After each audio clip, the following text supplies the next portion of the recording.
100 years ago, Nikola Tesla discovered a healing technology that threatened the entire pharmaceutical industry. The day he died, the government seized everything. For 100 years, this technology was hidden. Until now, plasma is back. Tesla Club, tzla.club.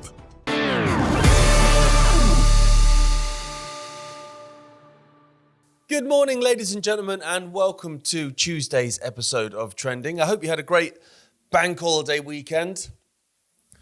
Weather was a bit grim though, wasn't it? Which is annoying. Plenty of stories to cover today. I'm going to start with this one. Uncovering global telecom exploitation by covert surveillance actors. That sounds good.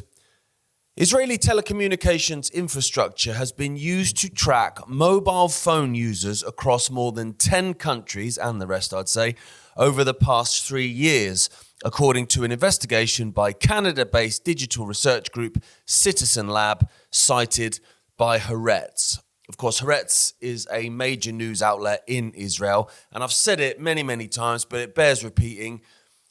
The Israeli media is so much more honest about Israel than the Western media, which on the face of it sounds bizarre.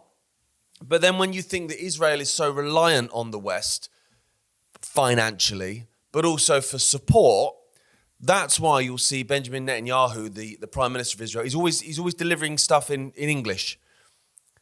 And then what he says in Hebrew is very, very different from what he's saying in English, because obviously the English version of his presentations is just that. It's a presentation to the West. It's a show. And so what the Israeli media report in Israel is far, far more, not completely, because the media is never completely honest, but it's far more honest than when we get what we get fed here in the West. The probe found the system spanning legacy networks and modern 5G architecture were effectively turned into tracking devices using advanced spyware tools, as it was designed to be. People talk about this, it's not just this technology, but all technology really, the back door access. And it's almost said in a way that someone's come in with a sledgehammer and smashed the back wall in and built a back door. These things are built with a back door in place. All that happens is that then people come along and exploit that back door, but it's not something that's accidental. Internal documents reviewed by Haaretz showed that Israeli-linked firms marketed and deployed surveillance tools globally. Yes, because it's how they operate now. Now, of course, over the last few months and couple of years, the whole Epstein stuff's been growing in terms of the public awareness of it. See, Trump used it as a line to try and get elected before backpedaling massively, but as a lot of people have pointed out, people like Whitney Webb who do amazing work on this, they don't need Epstein now because you've got the likes of Palantir. So in those days, not many days ago, you would create these honey traps and you would create these blackmail stings, and obviously you'd get people with disgusting fetishes and whatever. You get them in a room in one of Epstein's mansions, where there was always a camera in every room. You get them on the camera, then you own them. Whether it be a politician, member of royalty, leader of industry, whatever, you've got them. Media, you've got them. Well, they don't need to do that anymore because they've got access to everyone's tech, everyone's mobile phones. So they know what everyone's up to, what everyone's searching, what everyone's downloading, what everyone's watching. And so, of course, when you're a total wrong-un, you are well and truly done then, aren't you? Because they've got you. But it's not even just a case of having to be an absolute wrong-un.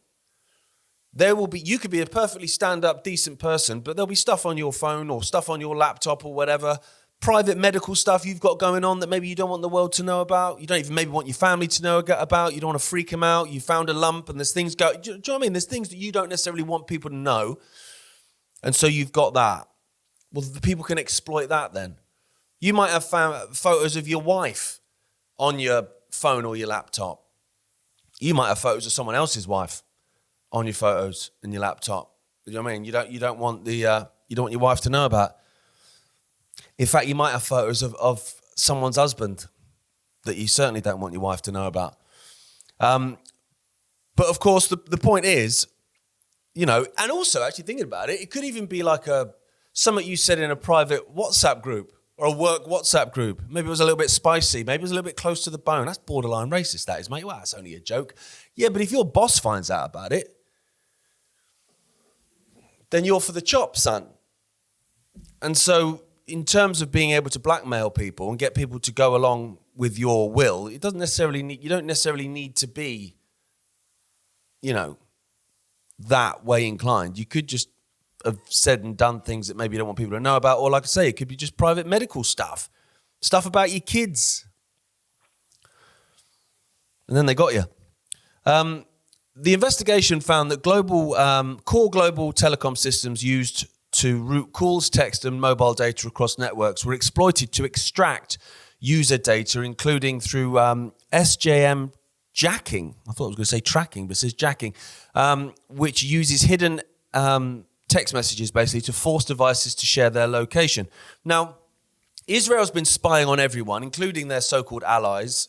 They don't have allies. So-called allies for decades and decades and decades. That's legendary. In terms of hacking the White House computer systems and stuff like that. That's actually, to be fair, mainstream media reported. Even Boris Johnson, the Eton mess, when he was Prime Minister of England, said that when Netanyahu visited, they found that they'd placed a bug-in device in the toilet of his gaff in Downing Street. So they've done that for a long, long time. And of course, one of the reasons they do it is because they're so damn paranoid, because they are reliant on everyone else. Israel is reliant particularly on the United States, but it's not just the United States. But without US support, financially, militarily, they'd be finished.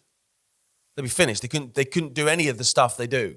The Greater Israel Project is in the bin without American taxpayer money and American soldiers willing to die on the battlefield for them. It doesn't exist. It's done. It's a pipe dream. So they are massively paranoid, and we've seen that during the war with Iran, when it was reported that maybe Trump was having negotiations with Iran. And so you've got people like J.D. Vance and others and Kushner reporting back what's going on to Netanyahu, but also they were talking about the fact that the Israelis had hacked communications to try and find out whether there were negotiations going on. So you're doing that to your so-called ally. Of course, Israel isn't anyone's ally. That's just a myth. But also, so there's multiple ways, of course, that they can then try and get that control, that they need, hence the paranoia. They need the control.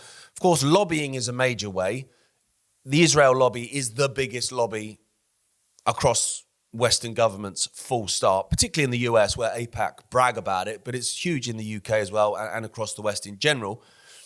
So they lobby people and they financially reward people, and these, narcissistic, parasitic, sociopath politicians are more than happy to take the money.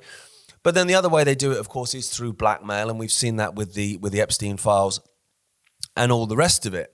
So they can get people that way, and they can certainly do it with this technology now, rather than needing someone like Jeffrey Epstein out there in the field. Another thing that Israel massively needs, which is why, one, it's so paranoid, and two, it's such a flaming snowflake, is that it needs the public opinion around the world to believe they are the victim. They are the eternal victim. Doesn't matter what happened, Israel is the victim in the scenario, which, of course, overwhelmingly, they are absolutely not.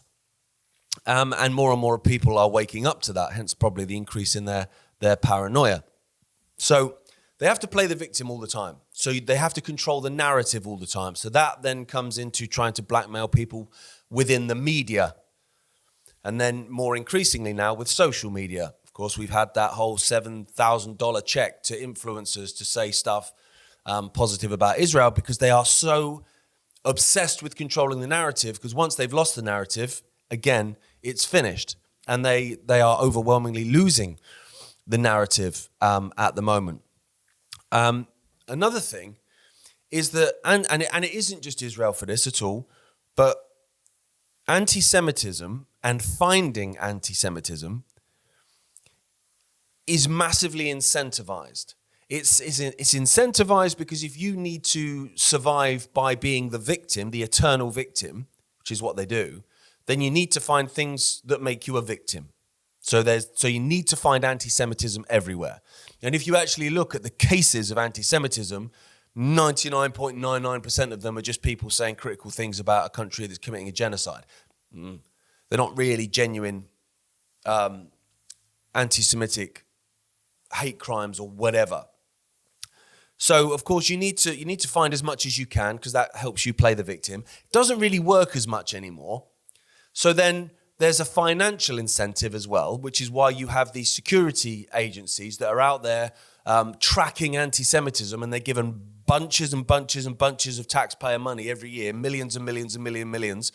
That community, the Jewish community in the UK, gets more than your Christian communities and even your Muslim communities. You get a fair few quid off the taxpayer as well. And so it's in their interest to find more anti-Semitism. They have to find it. Because the more you find, the more of a problem it is, the more funding you got. And like I say, it's not just this. Look at other organisations like Kick It Out that obviously appeared in terms of taking out racism out of football. If they don't keep finding racism, they cease to exist. Therefore, they're always going to find more of it and more of it and more of it. And that's because they take it too far. That's where you get comments coming out of those groups where they'll say things like, racism is the worst it's ever been. What, worse than the 1970s? Shut up. But they need it to appear that way. And it's the same with the anti-Semitism. And gold is green stabbings are a perfect example. The mainstream media, even up to this point, still talk about this being a terrorist attack in gold is green and the two victims. The two victims that this man stabbed in the street, which is, of course, abhorrent. Now, it's the two Jewish victims. There's two victims. It wasn't two victims, mate. There was three. There's three victims. No one cares about the third victim. Do you know why they don't care about the third victim? Because he was Muslim. Kills the narrative. Because if you've got three victims and two of them are Jewish and one of them's Muslim, then this is an anti-Semitic, anti-Jewish act of terror. You're going to struggle to hold water with that, mate. Because this dude's killed that narrative, isn't he? So they forget about that. They take that out the way. Another part, just finally, because I am rambling, which I think is quite important to this, and it sort of throws back to a conversation I had with Ray Verhey, the founder of BitChute, last week on my weekly show. You would think to yourself, well, if you've got all this tech, this advanced tech, which Israel have obviously got, funded by America, of course, but you've got all this stuff. Well, you think they'd find a way to do it without being caught, wouldn't you? It's not very good, you're not a very good spy if everyone knows you're a spy. Well, yes, on the face of it. But also, if you look at it another way, which I believe they do look at it another way, they want you to know that they're spying on you.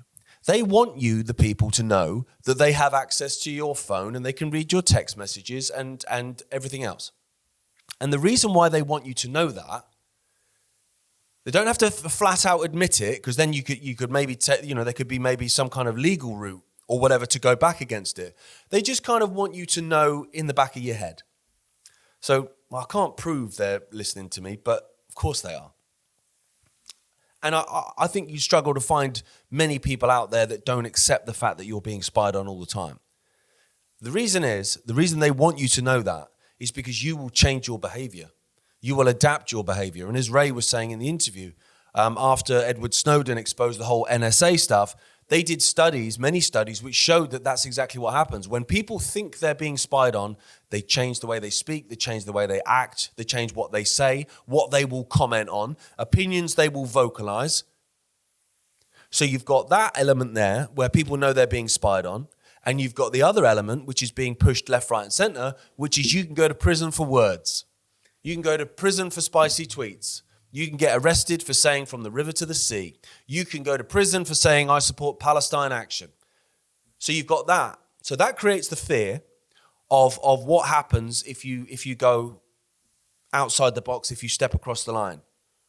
And then you couple that with, you're being watched all the time, son. You know I know everything you're saying, everything you're buying, everything you're searching, everything you're watching. You know I know that. You put those two things together, and what that does is tells people, shut up. Shut up if you know what's good for your son. And I don't do that, and you don't do that, I imagine, overwhelmingly. But I tell you what, most people do. Most people do. 100% they do. In 1943, the government seized Nikola Tesla's most dangerous invention, a healing technology that threatened Big Pharma's entire empire. They buried it for 100 years, but it's back. And over 1,000 people worldwide are using it right now.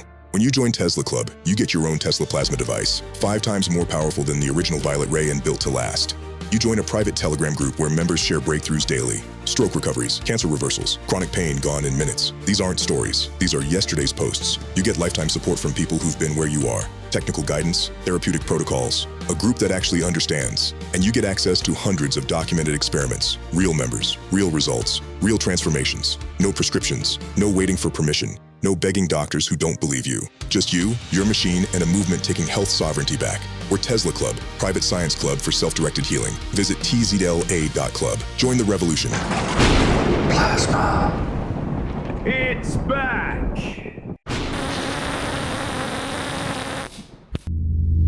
Don't mention the reptiles, Dave. Even less is said about the Grey Pope, who some believe to be the true ruling power in the Vatican. Humans emitting a MAC address. All of them had Bluetooth signals. I've never seen it before. Queuing up to transition their children. This is the ultimate suicide cult. What if the symbols around us every day aren't just ornamental? We lost 1,000 years of history. What if they're instruction? That state of awareness is not manipulatable.